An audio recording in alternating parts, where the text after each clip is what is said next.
Hey guys, it is the Lakewood SNN podcast, I guess. I don't know what episode, quote unquote, this would be, but First episode, technically. Yeah, first episode. We're going to be talking about the first 3 episodes of The Last of Us. I am Bells. I use they, them pronouns. I'm Keegan Cunningham. I use he, him pronouns. Baller. Alrighty. Time to get into the fungus of it. Well, first of all, quick spoiler warning. If you haven't watched the 3 episodes yet, I yeah. highly recommend you do. Watch them. They are phenomenal. Yeah. And also spoilers. Yeah. Yeah.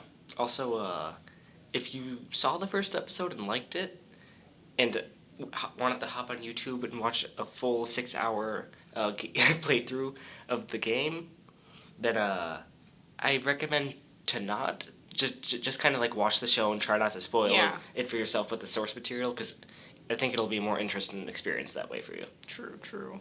Yeah, I haven't played the games at all. Have you? I have, yeah. You have, so you know what's happening. Mm-hmm. Sorta. Cool. I just haven't got a clue. I'm just watching it like, oh my god. Yeah, I just see like a lot of people on the internet being like, oh yeah, I watched the first episode, loved it, and then spoiled the whole story for me. That's so annoying. Yeah. But, I mean, my whole sentence whenever I describe it is, it's phenomenal. Go watch it. But like, from the camera work with the shaky and the steady, I love that part of it. The camera, the story, the actors, it's so good. Like, I have watched every episode probably 4 times over, and the third one only came out a few days ago. Yeah, they're not short episodes, are they? No. Yeah, my poor phone overheats every time. Yeah, but like, I think what's most amazing about the show is the fact that it's as great as it is, but it's also as great as it is and a video game adaptation. Yeah, like, you don't see those often. Yeah, I didn't know. Everyone's like, oh, another video game adaptation or it's like, another let's see how they butcher it. Yeah, but like, it's like such a good adaptation, because not only is it just like a good adaptation objectively, it like does the best thing an adaptation could do, and it takes the source material and like it expands upon it so that the existence of the source material and the adaptation improve one another. Yeah, that's what I've heard from everyone who's played the game. The person I've been watching it with, every time she's like, it's in the game, this scene is perfect, and I'm just like, oh really, cool, I just think it looks good. But no, I've heard so many good things with it's accurate or it makes it better, because I know a lot of people were a little bit confused about how the cordyceps spreads, because it was air in bites. Yeah, in the it was game, airborne. Right? Yeah, airborne. But I really like how they changed it to the really nasty little tendril thingies. Yeah. Because I mean, they make a fantastic point. They said it in the director's aftermath that they wanted to make it so that it wouldn't just infect everybody, because if it is airborne, it'll infect everybody. We saw that with COVID. But no, I like how they did that, and they're changing things in a good way, which is interesting. Yeah. Yeah.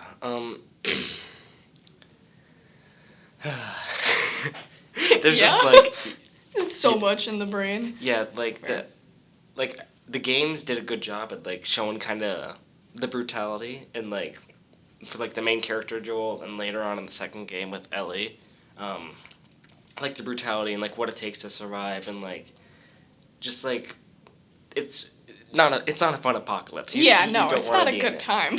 But I do think the game did portray like that aspect of the story better. Although I will say that the show took full advantage of its medium and like took aspects of the game which weren't that expanded upon, like Bill and Frank. Oh, yeah. Bill and Frank, they were also in the game, but they played such a minor role. Like, Bill and Frank and Tess, even, they were all in the game, but they played a minor role. Mm-hmm. But in the show, they had, like, their entire story expanded. They're people. Yes, they're people. It's like, as I was watching it, as stupid as it sounds, I was like, The Last of Us. This is The Last of Us. Mm-hmm. And we're seeing their story. That's, like, obvious, but, like... I feel like because, I mean, a lot of games, especially games that are, like, action-packed and adventure, they focus on the action and adventure. Like, obviously, you get the cute little dialogue, you get the cutscenes and all that. I think this, I mean, I keep comparing it to the game as if I've played it, but from like everything I've heard, this is so much more. These are the people. This is the place. The action only builds on that. It's not the action makes the characters. It's the characters make the action, which I love in shows. I, as a writer and a D&D person, and like all these things that I do that are storytelling, I'm someone who loves characters. I will fall in love with characters. Your story could be mediocre, heard it 1,000 times. If you have good characters, compelling. And I feel like that's what's going to make this even better as it goes. Like, even characters you see for such a short amount of time. Like, in the second episode with the Indonesian, like, the military guy, you got, like, saw his facial features, you know, and you were like, I can connect with this guy, because he doesn't want to bomb the entire city, or the nation. They all felt like people. Yeah, it's such a hard thing to do, to have everyone feel like a person, but they're doing it. Like, in the first episode, one of my favorite changes they made is with the security guard, that Joel was, like, exchanging the, like,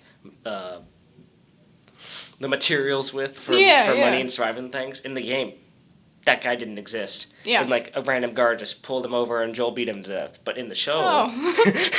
Wondrous. But in the show, he knew the guard, and he was, like, trying to bargain with him. I assume he kind of liked him if he wanted to do business with him. Mm-hmm. But his life was threatened, and so was the people around him. So he just beat him to death in an even more brutal way than was in the game. It makes it more emotional. I love how they also did that guard. Well, I almost just fell out of my chair. Oh my god. Anyways, no, but the guard, like, they gave him, like, little things. Like, he laughed when he was saying stuff, and you're like, wow, he's a little crazy, you know? Like, but then you see him peeing, which is so goofy. You hear the zipper. It's in the closed captions. I watch everything with captions, and the caption literally says urinating. Funniest thing. My whole family was in tears. Like, but it's like, he's a guy as well. Like, you can see that he's very emotionally distraught because of his job. And, like, even just that scene where they are beating him up, or, like, where he's getting beaten up, someone on, I think, it's going to sound so bad, someone on Twitter, I'm not on Twitter, but someone on Twitter. Just had to clarify. Please. No, I'm not on Twitter, but I saw that someone pointed out how Sarah and Ellie react different to Joel killing a man, or killing someone, right? Because when he kills the grandma in the first one, even though she's literally infected and going to hurt their family, Sarah, Joel's daughter, is, like, distraught, and she's numb. She's just like, oh my god, my father just killed a lady who was granted already dead, quote unquote. Yeah, but she didn't really know that at the time. Yeah, but still, like, even though she just saw Nana eating someone, she still was like, you killed her, you know, and he was like, I'm so sorry. You see in the first episode, Ellie's eyes light up. Like, it's the lightning flashes and you can see her face. The difference is so exciting because you can already, like, as it goes on, you see that Joel cares for her a little bit more every episode. Yeah. But it's like, she's just like, someone's protecting me, you know? Like, it's so interesting. Yeah, you can almost see her, like, smile on the screen. Yeah, and you're like, she's not smiling. There's no way. Like, and then you're like, maybe she is, you know? And, like, stuff like that where it's little things or things that aren't meant to be funny that are funny. They're so good in the show. In the with the scene where Joel's holding Sarah, right? And the officer is like, don't move, right? He says, we've got 2 civilians injured by the river. And then he just goes, ankle. And it's the funniest line to me in that whole interaction. Like, it's a life or death situation. Ankle. It's so good. For no reason. But no, what are some, like, funny parts that you didn't think would be funny, but they ended up being really good? I'm curious to hear. Let me think. Well, I can't think of a part that didn't... Actually, wait, I can. I just thought of it. Yes, at end of episode 2, Tess is about to sacrifice herself. Some clickers and runners and, you know, zombies just come running in the building, you know, about to sacrifice herself in the big boom so Joel and Ellie can get away. A clicker comes over to her, walking slowly. It's like, alright, probably gonna, like, bite her throat out or something. Do what a zombie do. Like, the clicker gets really close to Tess. Exactly what you're talking about. Really close to Tess. And just starts, like, kissing her. And then, like, the cordyceps tentacles start going, like, down her throat and in her mouth. They didn't do that in the game. I mean, I don't see why they would. It was a very strange choice. Yeah, I've seen people just being like, what just happened?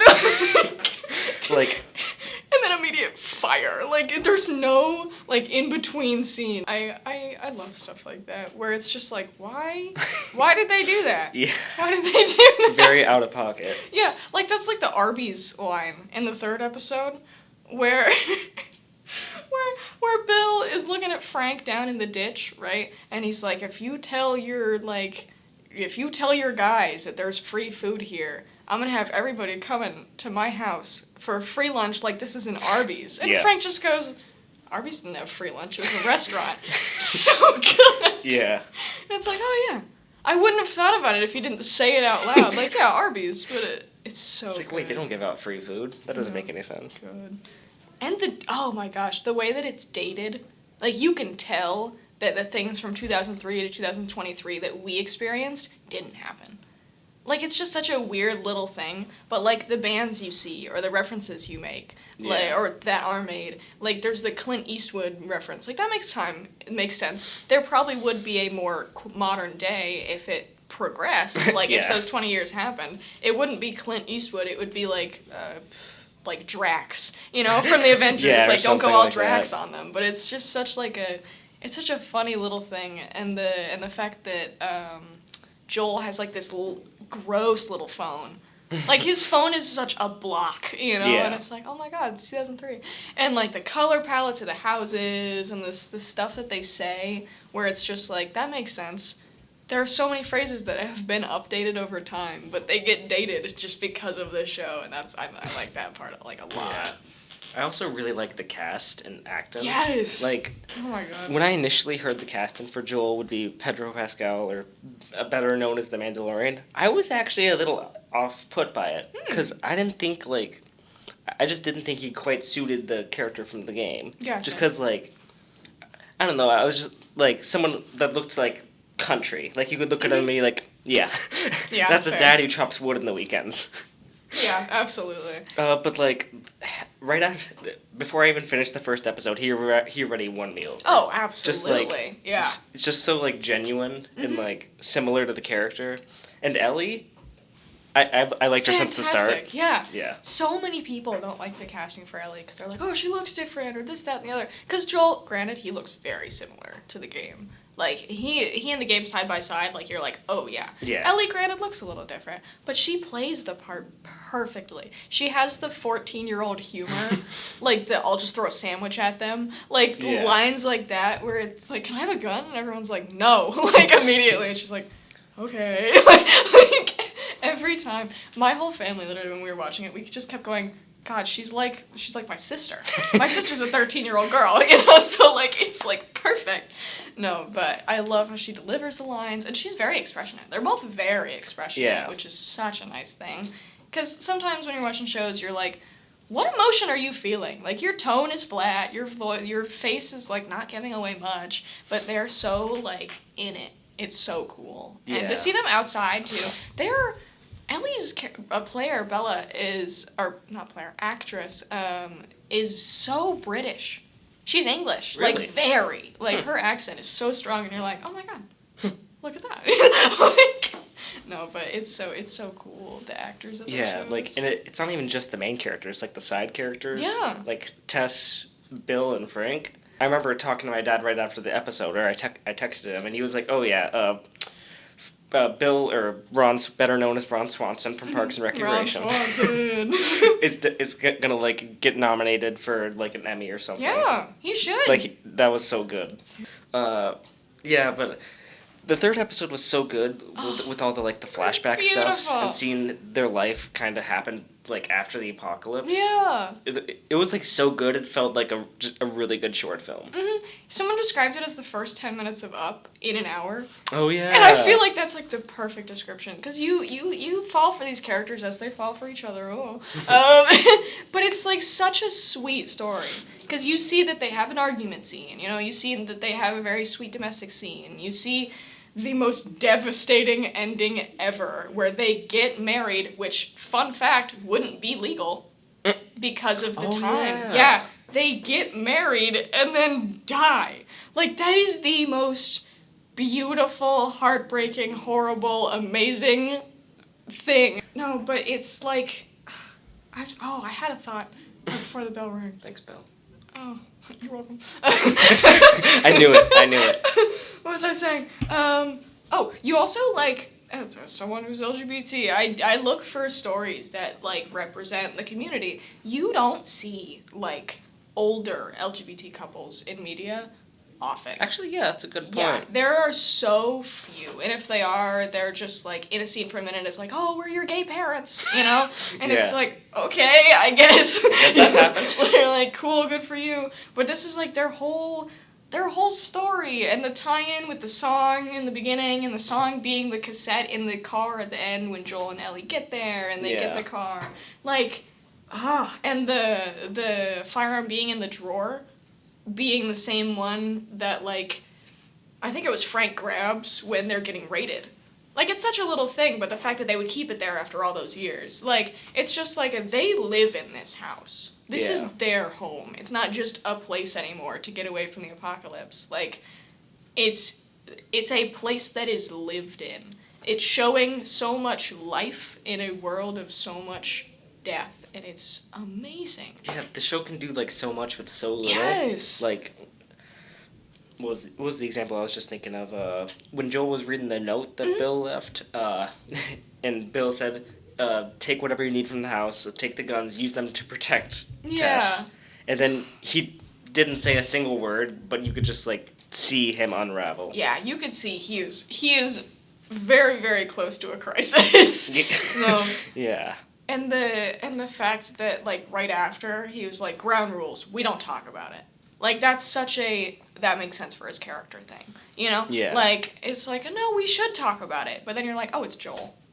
He's not going to. Like, you gotta give him the time to warm up to Ellie. You gotta give him the time to internalize what's happening, because they're the last of us, you know? They are the people that we are going to follow for the rest of the show. Yeah. Are they gonna get more people? I don't know, I haven't played the game.